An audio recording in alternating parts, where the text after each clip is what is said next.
here to teach you how to lie, all right? But I am here to teach you what lying looks like, at least some of the aspects of lying. I'm not going to be able to give them all to you, but I'll give a lot of them to you. What I'm also not going to do with you today is teach you to be a lie detector. What we're doing instead is giving you an idea of when someone doesn't appear to be telling you the truth, and what do you do when you see that? Okay, what is it you're looking for, both verbally and non-verbally, to make you understand if someone's being truthful? So I'm not going to spend a lot of time going through my bio. You guys can see that online. We've got a short period of time and a lot of information to cover. But as Shireen said, I've got over 20 years with the agency. I still have a very close relationship with the agency, do a lot of work with them. That's all you need to know for that. All right, so my goal today, as I said earlier, is to give you some ideas of what lying looks like. Now, every one of you in this room probably have an idea of what you think a lie looks like, right? People do things, they say things, our gut tells us that they're not being truthful. Well, I kind of want to start our program by having you take a look at this young lady. This is Jamie, all right? And you're going to hear a short interview that I did with her. It's about 2.5 to 3 minutes. And at the end of that interview, I'm going to want you to tell me whether you think she's being truthful or whether she's lying. Fair enough? All right, let's take a look. My first question for you, Jamie, is what involvement did you have in the company's recently discovered fraudulent accounting activities? Oh, none at all.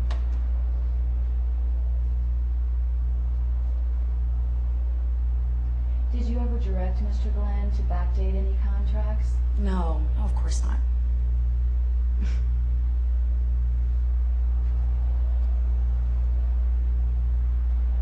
Prior to the recent audit that uncovered these accounting irregularities, did you have any knowledge that Mr. Glenn was backdating contracts? No, I mean, if I had knowledge about that, then I would speak up and say something.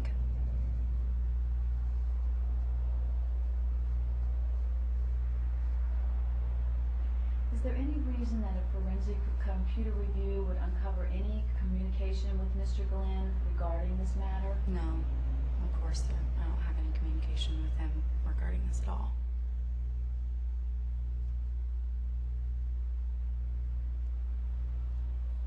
At any time, did Mr. Glenn ever reveal or discuss his efforts to manipulate the company's accountings with you? No, if he had, then I would have told someone, fired him, gotten something would have happened if I knew anything.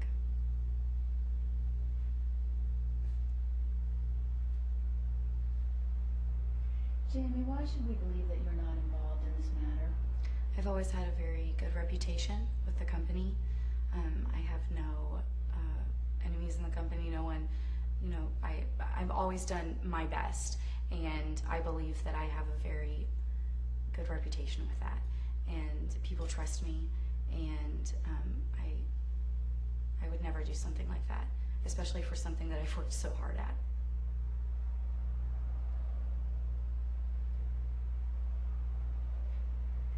What do you think should happen to the senior manager who directed Mr. Glenn to backdate these contracts? He should be fired and go to jail, and there should be serious consequences.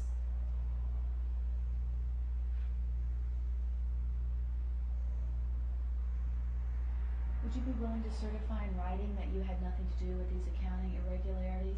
Yes, of course. I'll sign it right now.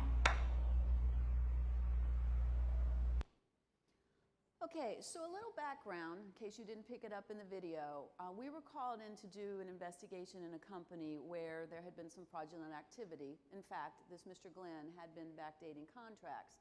And the reason for it was that the company was getting ready to go to an IPO, and they wanted to make everything look as good as it could possibly look. All right, Jamie was one of the people that we interviewed. All right, so the question, as you think about it right now, how many of you think that Jamie is the one who directed Mr. Glenn to backdate those contracts? Show of hands. How many think she's guilty? Nice and high, nice and high. All right, and the rest of you think she didn't? Is that what the rest of you think, or you're just not really sure? Okay, who over here said you thought she was guilty? Why?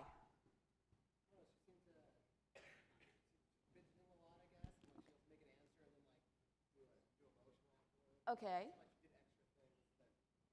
Okay. Did you guys hear that? The fidgeting, the way she answered the questions, she rubbed her face. I saw another hand. Okay, a nervous laugh. Okay. What about a couple of you who didn't have a problem with her? What did she do that you liked? Categorically was always saying, no, I didn't do it, no, I didn't do it. Her idea for how the person should be punished was actually quite severe. Okay. It just seemed like there was no evasive, worried that she might get caught in a lie later, double talking to it. Okay. Okay, good. Yes. I think she knew about it. I don't think she directed it. Ah, okay. All right, fair enough. So what I wanted, yes. I was going to say she also didn't elaborate. She didn't try to add a lot to the question. She just answered very specifically. Okay. All right. These are really good answers you guys are giving me. Now, which one of you are right? The ones who think she was guilty or the ones that think she was not? The one that thinks she was telling the truth?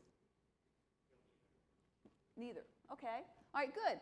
What I want to do is spend the next few minutes and go through some of the behaviors. And what's interesting is all of you that just spoke talked about the behaviors, some of the behaviors that we want to look at today. So your guts are telling you the right thing, sort of, but it's the way that you're looking at it, and I want to help you do that. Why do people lie to us? They lie to us because they're trying to keep themselves out of trouble, right? I bet you I've got 2 or 3 people sitting in this room that would tell me that they never tell a lie. They're the most honest person they know. They never tell a lie. The behavioral scientists tell us that people lie an average of 10 times a day. Okay? Now, I know you're sitting in here going, not me, not me. Okay? What about the last time somebody said to you, how are you today? And you had a splitting headache because apparently, like Shireen, you drank a lot last night. Okay? How many of you say fine? Right? You say fine. That's a lie. And it can be a lie of omission, but the point is it's a lie. So how do we look at things? The things I'm going to go over with you today are the keys to success and spy the lie. We want to know what that lie looks like. We're going to talk about analyzing versus speculation. We're going to talk about managing your bias. And every single one of you in this room have a bias. You might not be aware of it, but you have a bias. We're going to help teach you how to recognize evasiveness. Are they answering the question? Are they covering it up? We're going to talk a little bit about aggression.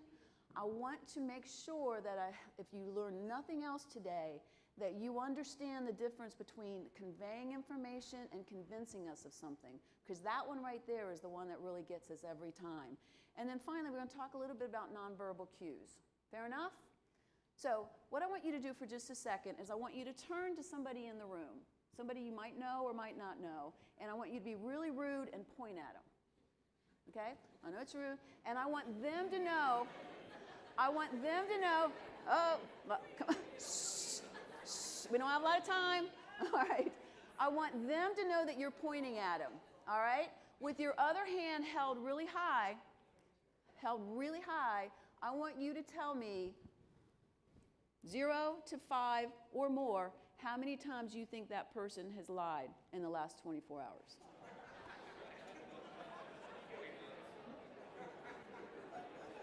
Okay. All right. Okay. All right. Okay. Hello. Okay. You can put your hands down now. Put your hands down. Okay. Let me start by saying that you guys are a really, really polite group. All right? Because I go places and I ask that question and I've got magic fingers. You know, people are 5, 10, 15, 20 times a day. All right? People will lie to us when it is in their best interest. Whether it's your clients, whether it's your employees, whether it's your supervisor, whether it's your significant other, and of course our kids, because we know they're going to lie, right? But the point is, people will lie to you when it's in their best interest. So let's take a quick look at analyzing versus speculation.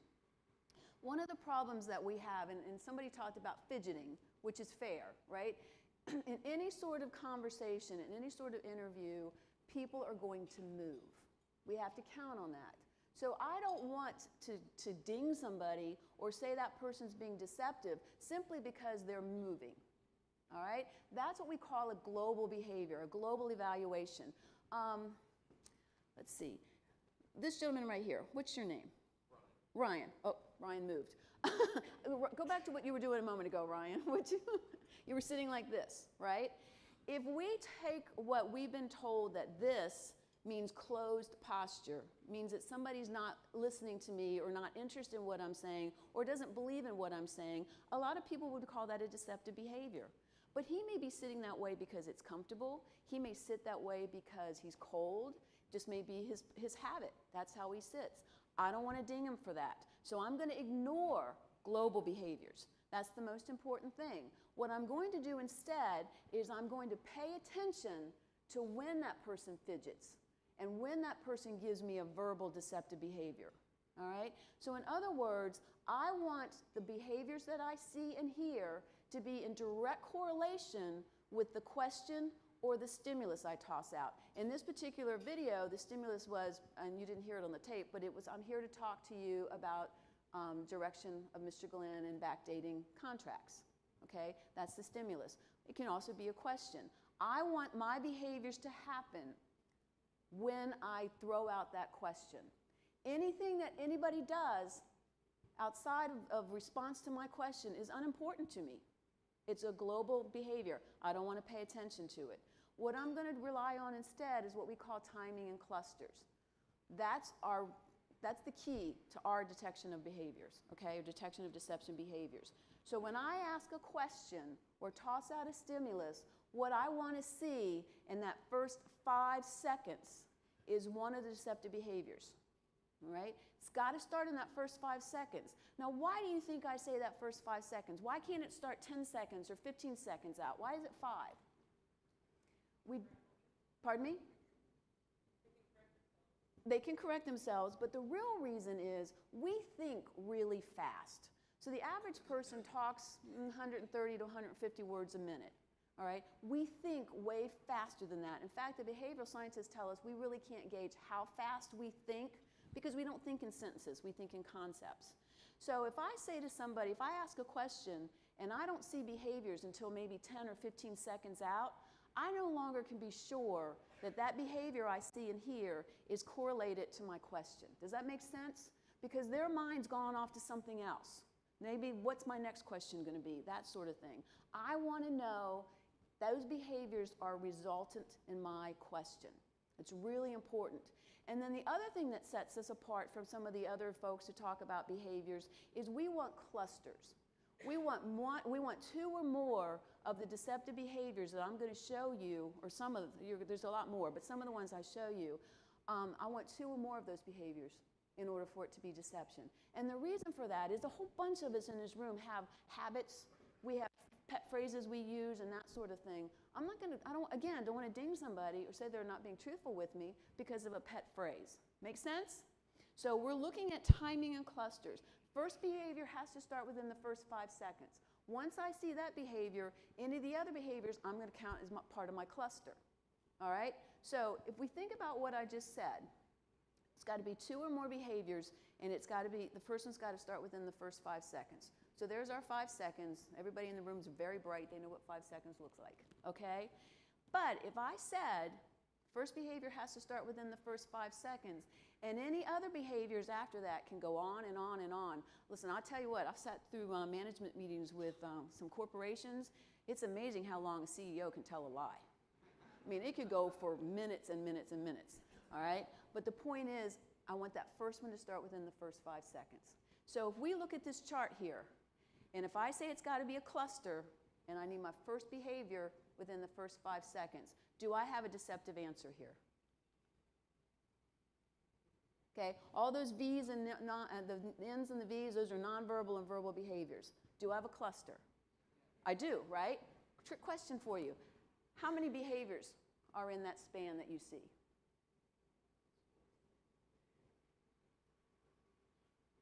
Anybody got a good answer for me? How about 7? How about 7? Now, I've got a nonverbal that happens before I finish asking the question. Okay? Again, mine's going faster than I can talk. If you've got a deceptive person, they know you're going to ask that question in some form or fashion. They're ready for the answer. Okay? The problem is, in this particular situation, that was a nonverbal behavior. It might have been a movement. Okay? It might have been the hand to the face that you talked about a little while ago. The point is, it started within that first 5 seconds. Now, just a little kick it off a little bit, a preemptive strike, answering the question before I finish it, is not necessarily a deceptive behavior, okay? They could say no because they know what the question is. That doesn't make it deceptive. It's whether they show or say one of these behaviors I'm going to talk about to whether I count it. I count that one that's the outlier there because it's part of my cluster. So I ask a question, I watch for the answer, I put myself in what we call L-square mode, which is really hard to do. It means you're looking and listening with every fiber of your being, and your body is not going to like you for that. Your brain is not going to like you for that because we're not wired that way. But I'm paying really close attention when I throw that question out, and I'm looking for the behaviors. As long as I keep seeing deceptive behavior, I'm going to keep counting those behaviors for my cluster. Once I've finished everything I need with that question, then I'm going to my next question, and I'm putting myself back in L square, and I'm looking to see or hear whether there's any deception. Make sense? So we agreed that this is a deceptive answer. All right. I taught you about managing your bias. The first thing we want to do is to ignore truthful behavior. There's a couple of reasons for that. If you ask somebody a question, let's just use your kid for example. You come home, you know your kid's done something wrong, all right? Because they're kids. They've done something wrong. They got cookie all over their face. You ask them whether they had a cookie before dinner, and they say no. Okay, you've got the proof, but we're going to let them play their game. All right. If you ask them a question, maybe that cookie's from 3 hours ago. They just didn't get the crumbs out of the side of their mouths or something. You ask them a question, and they start being cooperative with you. And you start to think, okay, maybe they didn't. Or more so with your clients. You ask them a question, and they start to give you an answer. You like that client. You've always liked that client. But maybe the client's feeling a little bit different these days. You're not quite sure where the relationship is going. They'll lie to you. It's in their best interest. They still want your ideas. They're going to lie to you. But you like them. So, and you see truthful behavior because they've said some things along the way in the past that you liked. You're going to start buying into that lie. You're going to start buying into it. Truthful behavior is really hard for us. If you're focused on truthful behavior, you're not focused on deceptive behaviors. You're looking for something that makes you feel better. Try to get rid of it. It's like taking a drink of water out of a fire hydrant. There's too much coming at you. Throw the truthful behavior out and just look for the deceptive behavior. Again, it guards against that halo effect. I really like that person. All right, recognizing evasion. Have you ever asked someone a question and they've talked for 10 minutes and not said a thing? Okay? I know a lot of people like that. You ask them a question, you want a specific piece of information. Do they give you that piece of information, or do they just talk? I'll tell you what, that's part of what you saw with Jamie. All right? You ask her a question, and you look to see whether she gives you that answer, and she doesn't always give you that answer. All right? But we'll talk about that in a little bit. Failure to deny. The most important thing for the truthful person is to be able to get that denial out. That's what's important. They want to get it out, and they want to make sure you hear it. If you ask somebody a question and they don't answer you, they don't say no or yes, all right? But usually no, it's huge. It's big. It's really something you want to pay attention to. And then we have what we call exclusionary qualifiers. That's where they carve something out of their answer. So for example, what's your name? Sarah. If I were to say to Sarah this morning, Sarah, do you like what I'm wearing? Or, okay, oh, thanks. What if I had said to her instead, do you have a problem with what I'm wearing? And she goes, not really. Not really. I'm not sure I like that answer. I like yes or no, I don't have a problem at all, but I don't like not really. So it means there's something about it she doesn't like. Exclusionary qualifiers beg for a follow-up question. So my follow-up question to Sarah, if she'd said not really, would be, well, if you had to pick something about it you don't like, what would it be? Okay? That's my follow-up question. Those are the opportunities you don't want to give up. You want to be able to ask those follow-up questions. But you got to listen for those exclusionary qualifiers because they sound good. Okay? I remember, I don't know if any of you guys remember Computer Associates, and Sanjay went to jail for a very long time. During an interview that he did on TV at CNN, he said, fundamentally, we're not doing anything wrong in our company. Whoa. What's the follow-up question there, right? Okay, well, outside of that area, what are you doing wrong? Okay? So, and again, he went to jail for a very long time. But the point is, it sounds good. Those things sound good, but they're not. Aggression. The aggression behavior, any of these aggression behaviors I'm going to talk about, are the biggest ones. Okay? If somebody attacks the questioner, you ask someone a question and they attack you, that's huge. That's huge. You know, if you ever listen to earnings calls for hedge funds and things like that, they'll ask a company a question, and a lot of times that CEO will go right after that person, all right? And I've heard them use some pretty bad language on those earnings calls. The reason is, if they attack you, what's our natural inclination in a professional environment? It's to back off, right? We don't want to cause problems. We back off, and that's why they do it. All right? So if they attack, that's huge. If they attack a third party, you know, you guys are, you know, the media, somebody, you know, you're asking a question and you know, somebody whomever you're talking to comes back with, you know, you people are always bugging us, all right? You don't get the truth. You don't understand what's going on. You write what you want to write, and they start attacking the situation, okay, as well as the questioner. And then an inappropriate level of concern. Somebody said earlier, she giggled. Jamie giggled, right? It was inappropriate for that. When we talk about an inappropriate level of concern, it's both levels. It can be that they don't take something seriously enough, or it could be that they're taking it too serious. It's a simple question and they go from 0 to 180 in a second, all right? This is the really important one though. The differentiation between convincing and conveying information. A convincing statement is a statement that people will give us to explain why something is the case it is. If you ask somebody, did you misrepresent anybody in that article? Okay, you wrote an article, you don't like the person, you slanted it one way, and somebody asks you if you did that. Instead of you saying no, you go, I wouldn't do that. Okay, I'm a professional. This is the way I felt. Did he say no? He didn't, right? I did it for him. Okay, the point is nobody answered that. All right, I got to really roll fast. All right, so a convincing statement is the things that people say to convince us of something versus convey information. Referral statements is when people refer back to what they've said before. You know, as I said previously, as we said in our last statement, as we said in our last article, those are referral statements. Invoking religion is huge. It's a big one. And in this day and age, with all the political correctness and we're all trying to do all the right things, somebody throws God into it, whatever your God happens to be, we have a tendency to back off, okay? When I first started out in this business, that's the one that beat me, because I was raised in this real strict family and you just didn't do anything wrong. Well, if somebody was going to throw God at me, I was definitely going to go with it, okay? They were telling the truth. I got beat pretty bad. Somebody went in after me to talk to the person, and again, it was, you know, the same sort of question, have you done anything wrong? And he invoked religion. Again, they kept talking to him and finally got the confession. So he threw religion in and it worked for me. Hasn't worked since. That's the one thing people say, puts the hair up on the back of my neck. My son, he's 16. If I had a dime for every time he says, I swear to God, Mom, in my head I'm going, busted, okay? Busted. So perception qualifiers are things that people say to dress up the lie. Things like to tell you the truth or frankly. Those are the ones that people have a lot of pet phrases saying, so those are the ones we definitely want to make sure there's a cluster. Nonverbal cues, behavioral pauses. You know, a lot of times people will restate the question that you ask them, but sometimes their brains don't move fast enough and there's a behavioral pause. Those pauses are big. The nonverbal verbal disconnect, they say yes, they shake their heads like this, or they say no and they nod. It's hard to catch that. If you're in L square and can catch that, it's huge.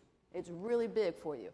Anchor point movements, those are the things that are anchoring you to the chair or the ground. Those are your feet, your bottom, your back against the chair, those sort of things. Those are the things that we want to make sure people do after we ask the question.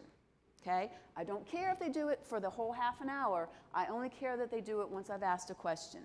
And grooming gestures, you know, they fix their tie, they you know, smooth down their jackets, that sort of thing. And then the hand to the face is a big one, okay?